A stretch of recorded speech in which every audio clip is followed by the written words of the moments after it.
आज हम प्राचीन काल में विदेशी आक्रमण देखेंगे। प्राचीन काल में विदेशी आक्रमण देखेंगे। तो विदेशी आक्रमण में प्राचीन काल में सर्वप्रथम जो भारत पर आक्रमण करने वाले थे ना, ईरानी थे। ठीक है, ईरानी थे। क्या थे? तो ईरानी थे।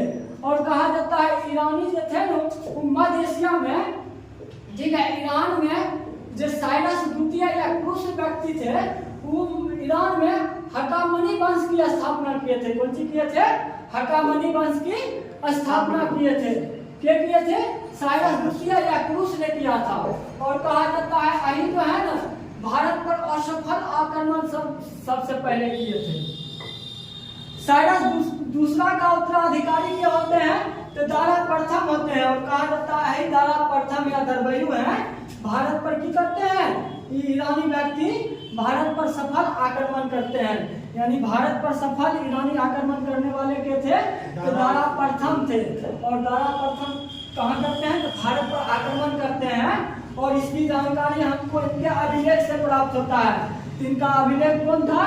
तो बहिष्ठून और नक्श-ए-रुस्तम नामक दो अभिलेख है, जिससे पता लगता है कि दारा प्रथम क्या करते हैं? भारत पर आक्रमण करते हैं। इन नक्श-ए-रुस्तम जो है अभिलेख ये पर्सिपोलिस में मिला था।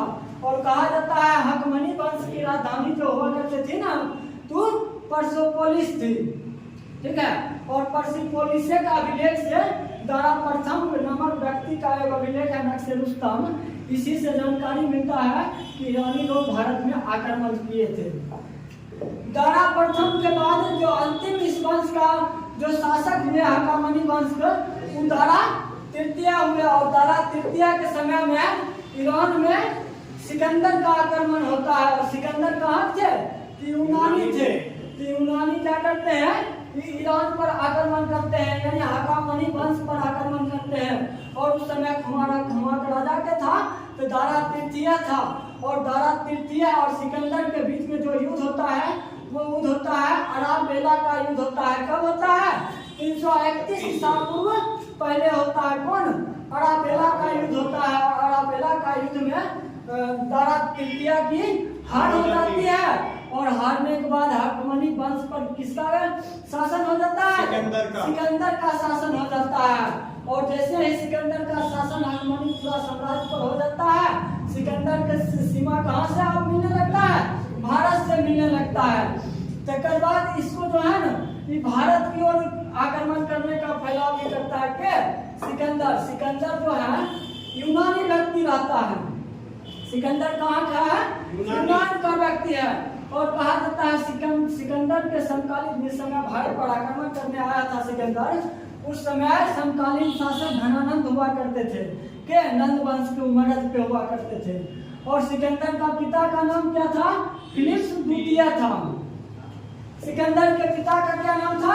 फिलिप्स द्वितीय था। और फिलिप्स द्वितीय कहाँ शासक थे? मैसिडोनिया का शासक थे। कहाँ थे? तो मैसिडोनिया का शासक थे। और जब कहा जाता है फिलिप्स द्वितीय ने सिकंदर को मैसिडोनिया का शासक नियुक्त किया था, तो अभी क्या करते हैं? तो ये जैसे ही शासक मैसिडोनिया का बनते हैं सिकंदर, तो विश्व विजय की लालसा से निकल पड़ते हैं। और यही विश्व विजय की लालसा ने इनको ईरान का हकमनी वंश पर आक्रमण करने पर मजबूर किया था। और उसी के बाद हकमनी वंश के बाद हुआ आक्रमण करने के बाद ये भारत की ओर क्या करते हैं? अभियान करते हैं। और कहता है कि भारत की ओर जब अभियान करते हैं तो इनको भारत का अभियान में राजा अभी तक्षशिला के राजा हुआ करते थे, राजा अभी इनका सहयोग मिलता है। इनको सिकंदर को मिलता है सहयोग। और कहा जाता है जो पोरस हुआ करते थे, भारत के शासक जो पोरस हुआ करते थे, पोरस और सिकंदर के बीच में युद्ध होता है। कौन सा युद्ध होता है? तो झेलम का युद्ध होता है, हाइडेल स्पीड का युद्ध होता है, विदस्ता का युद्ध होता है। ये किसके बीच होता है युद्ध? तो पोरस और सिकंदर के बीच में होता है। कब होता है? 326 ईसा पूर्व के बीच में होता है। और कहा जाता है राजा पोरस यहाँ क्या करते हैं? हार जाते हैं। तकर बाद जो है ना यहाँ के बाद सिकंदर आगे बढ़ता है। जैसे ही सिकंदर आगे बढ़ता है तो सेना ब्यास नदी किनारे पहुंचती है। और ब्यास नदी की इस पार उस पार जो है ना, ब्यास नदी उस पार किसका शासक रहता है? धनानंद का शासक रहता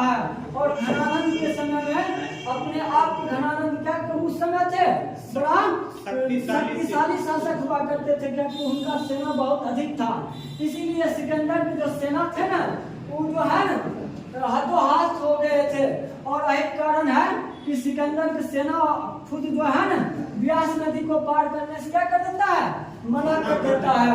और यहाँ के बाद सिकंदर का जब मनोबल टूट जाता है, सिकंदर जो है सिकंदर सब सैनिक वहां से वापस लौटते हैं। और लौटते समय कहा जाता है जो है दुर्ग साहिब की स्थापना करवा लिए होते हैं कि निकैया वो अपना घोड़ा के नाम पर गुलाब फैला। और कहा जाता है जब लौटते वक्त जब जा रहे थे, इनका जो मृत्यु होता है सिकंदर का बेबीलोन में हो जाता है।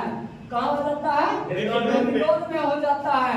और कहा जाता है जब लौटते हैं तो भारत में जो जीता गया क्षेत्र रहता है उसका सेनापति सेल्यूकस निकेटर उत्तराधिकारी बनते हैं। और इधर जो है ना नंद वंश का अंतिम शासक घनानंद को खत्म करके चंद्रगुप्त मौर्य मगध पर पंजी का अथी कर देते हैं, मौर्य वंश का नींव डाल देते हैं।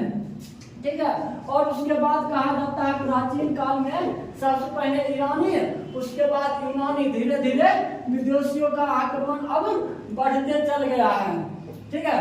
अगर कहा जाए सिकंदर के गुरु हुआ करते थे अरस्तु, और अरस्तु के गुरु हुआ करते थे प्लूटो, और प्लूटो का गुरु हुआ करते थे सुकरात हुआ करते थे। ठीक है। सिकंदर का अंततः मृत्यु कौन हो गया है, बेबीलोन में हो गया है। ये हुआ प्राचीन काल में इम्पोर्टेंट विदेशियों का आक्रमण हुआ, पहले ईरानी तब यूनानी। ठीक है। तो अगला चलेगा कौन सी, मौर्य वंश।